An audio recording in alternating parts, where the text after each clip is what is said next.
అప్పుడప్పుడు అనిపిస్తూ ఉంటుంది, అసలు life before internet was full of fun and memories అని. అప్పట్లో దూరంగా ఉండే వాళ్ళతో మాట్లాడాలంటే టెలిఫోన్సే, అది కూడా రేట్స్ ఎక్కువని లెటర్స్ రాసుకోవడం. ఆ లెటర్స్ కోసం వెయిట్ చేయడంలో ఒక ఆనందం ఉండేది. బర్త్డే విషెస్ అంటే గ్రీటింగ్ కార్డ్స్ పంపించుకోవడం. గూగుల్ అనేదే లేదు. ఏమైనా ఇన్ఫర్మేషన్ కావాలంటే లైబ్రరీస్కి వెళ్ళడం. సాంగ్స్ వినాలంటే రేడియో, వాక్మ్యాన్, టేప్ రికార్డర్. చూడాలంటే చిత్రలహరి, సరాగాలు.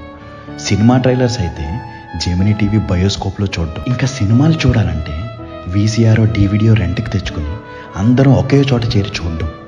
న్యూస్ కోసం దూరదర్శన్, ఈటీవీలో డైలీ నైట్ వచ్చే వార్తలు చూడడం. అప్పట్లో ఫేస్బుక్, ఇన్స్టాగ్రామ్ లేవు. పిక్స్ దాచుకోవాలంటే ఫోటో ఆల్బమ్స్లో జాగ్రత్తగా పెట్టుకోవడం. స్కూల్ అయిపోయాక పిల్లలంతా దొంగ పోలీస్, అష్టాచమ్మ, వైకుంఠపాలి, ఇలా ఎన్నో ఆటలు. అంతా కూర్చుని ఫేస్ టు ఫేస్ మనసారా మాట్లాడుకునేవాళ్ళు. ఒక బాండింగ్ ఉండేది అందరితో. కరెంటు పోతే డాబా మీద పడుకుని కబుర్లు. చుట్టుపక్కల ఫ్యామిలీస్, రిలేటివ్స్ అంతా కలిసి గార్డెన్ పార్టీస్కి వెళ్ళడం. అసలు గూగుల్ మ్యాప్స్ అనేదే లేకుండా అంతంత దూరాలు ఎలా ట్రావెల్ చేసేవాళ్ళం. ఇలా చెప్పుకుంటూ పోతే కొన్ని వేల జ్ఞాపకాలు. పోస్ట్ చేసుకోవడానికి ఏ సోషల్ మీడియా లేదు అప్పట్లో, కానీ ప్రతి మెమరీ అలా గుండెల్లో పెట్టుకునేవాళ్ళు.